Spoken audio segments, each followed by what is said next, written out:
மகாபாரதம் ஆதிபருவம். உபபருவம் 11. சைத்ரரத பருவம். அர்ஜுனனுக்கும் கந்தர்வன் அங்காரபர்ணனுக்கும் ஏற்பட்ட மோதல் மற்றும் தீய மந்திரங்கள். பாண்டவர்கள் ஏகச்சக்கரம் நகரத்திலிருந்து திரௌபதி சுயம்வரத்தில் கலந்து கொள்ள பாஞ்சால தேசத்திற்கு புறப்பட்டனர். அவர்கள் இரவு நேரத்தில் கங்கை நதிக்கரை ஓரமாக நடந்து சென்றனர். அர்ஜுனன் கையில் ஒரு தீபந்தத்தை ஏந்தி முன்னால் சென்றான். அப்போது கங்கை ஆற்றில் தனது மனைவிகளுடன் நீராடிக் கொண்டிருந்த சித்திரரதன் என்னும் கந்தர்வன், அவனுக்கு அங்காரபர்ணன் என்ற பெயரும் உண்டு. யார் அங்கே?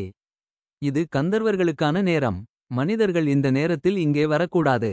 உயிரின் மீது ஆசை இருந்தால் இங்கிருந்து ஓடிவிடுங்கள் என்று குரல் கொடுத்தான்.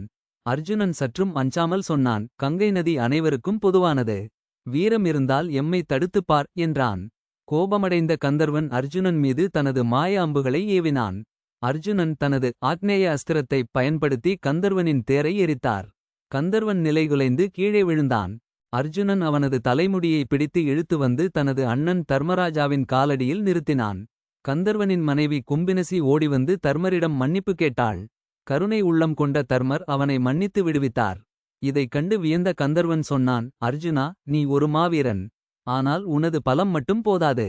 உனக்கு ஒரு சிறந்த முனிவரின் வழிகாட்டுதல் தேவை. நீங்கள் தௌமிய முனிவரை உங்களது குருவாகவும் புரோகிதராகவும் கொள்ள வேண்டும் என்று அறிவுறுத்தினான்.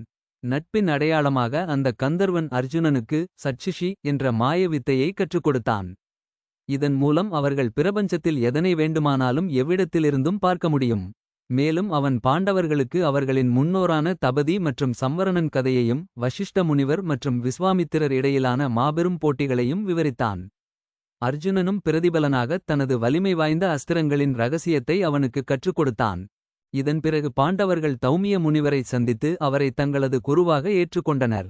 தௌமியரின் ஆசியுடன் அவர்கள் பாஞ்சால தேசத்தின் சுயம்வர மண்டபத்திற்குச் சென்றனர். இந்த சந்திப்பு அர்ஜுனனின் அறிவை விரிவுபடுத்தியதுடன் பாண்டவர்களுக்கு ஒரு சிறந்த ஆன்மீக வழிகாட்டியையும் பெற்றுத்தந்தது. அடுத்த உபபருவத்தில் திரௌபதி சுயம்வரம் மற்றும் அர்ஜுனன் மீதிருந்த ரகசியத்தை வெளிப்படுத்திய சுயம்வர பருவம் பற்றி விரிவாக காண்போம்.